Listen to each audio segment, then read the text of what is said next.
Most young doctors struggle during their clinical attachments despite the medical knowledge. News right now is that there are no jobs and people are going extra miles to do things that will position them to get jobs.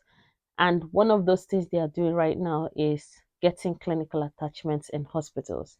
So, how do you maximize these clinical attachments? Now, I'm going to share some mistakes I made that you have to avoid. When I was in Qatar during my 3 year career gap, I did I think, 5 weeks clinical attachment in one of the hospitals back in Qatar. It was a very interesting time because, first of all, I was pregnant. So, what are the mistakes I made? Number one, language barrier. I won't call it a mistake. Maybe I would have invested time to learn about the language before I started the clinical attachment. So I realized that when we go on ward rounds, the English spoken was was let me say 50%, and the remaining 50% was in Arabic. So I felt lost most of the time. If you're planning clinical attachment in the NHS and you know that the English is going to be an issue for you, start practicing, whether it's listening to BBC or listening to the news or any news channel or movies. Just start practicing before you start so that you don't waste the time you're going to spend there. And the second mistake I made was not connecting with people. One thing was that immediately after the ward rounds, I ran home. Like I barely stayed back to do anything else, partly because of the pregnancy. So, if you're someone that is serious about career progression and you're doing this clinical attachment with the prospect of getting a job, after the ward round or after that's if you're doing, depending on the job you're doing, go the extra mile to wait back to see the jobs that they do. Okay? Connect with people, connect with colleagues, connect with senior colleagues, connect with the non clinical team. This has nothing to do with being an introvert. You just have to do it because this is your future we are talking about here.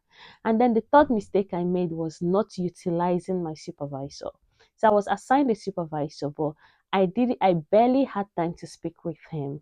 The only time I interacted with him was when I needed a reference, and he happily did it for me. But anything else, like, okay, I think one thing that put me off was when I asked about jobs, and I think he just made a comment that discouraged me. I didn't even pursue further.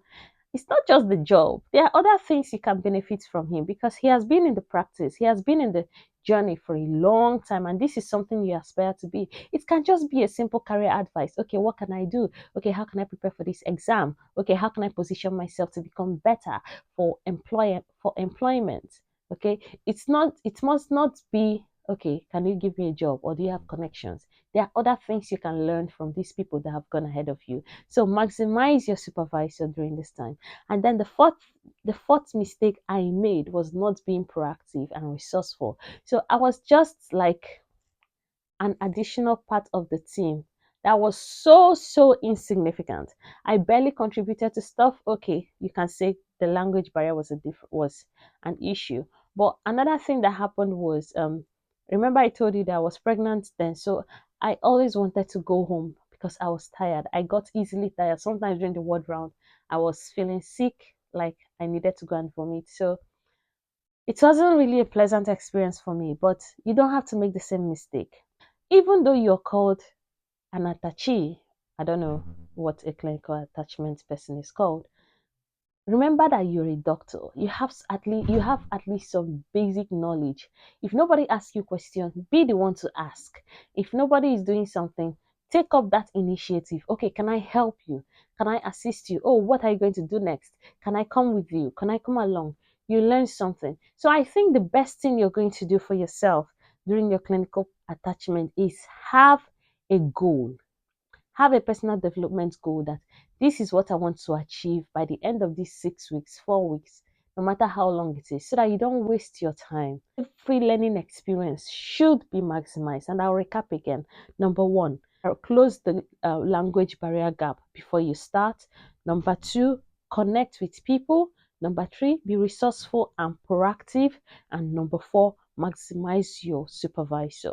So if you've done clinical attachment that eventually helped you in the long run, share your experiences. And if you want to learn more about career coaching or about motherhood, parenting, while being a doctor, hit the subscribe button.